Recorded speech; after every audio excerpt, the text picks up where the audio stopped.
Hi friends, இன்றைக்கி சப்பாத்திக்கான தால் செய்ய போகிறோம். வீடியோ ஸ்கிப் பண்ணாமல் ஃபுல்லாக பாருங்கள். ஃபஸ்ட் டைம் பார்க்குறவங்க நம்ம சேனலை சப்ஸ்கிரைப் பண்ணிவிட்டு பாருங்கள். ஒரு குக்கர் எடுத்துக்கோங்க. அதில் 1 கப்பு பாசிப்பருப்பு நல்லா கழுவிட்டு சேர்த்துக்கோங்க.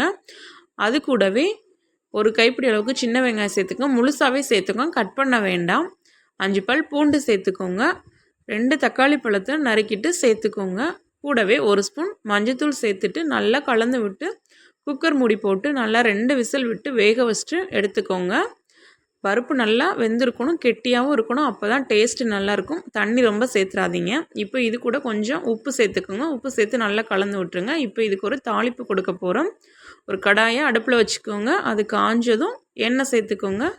எண்ணெய் காஞ்சதும் 1 ஸ்பூன் கடுகுளுந்தம் பருப்பு சேர்த்துட்டு நல்லா பொரிய விடுங்க. அது கூடவே 1 ஸ்பூன் சீரகம் சேர்த்துக்கோங்க. இஞ்சி பொடிசாக நறுக்குனது சேர்த்துக்கோங்க. கருவேப்பிலை சேர்த்துக்கோங்க. பச்சை மிளகாய் 2 கீரி சேர்த்துக்கோங்க. இப்போ இது எல்லாத்தையும் நல்லா பொரிய விடுங்க. அது கூட பெருங்காயத்தூள் கொஞ்சம் சேர்த்துக்கோங்க.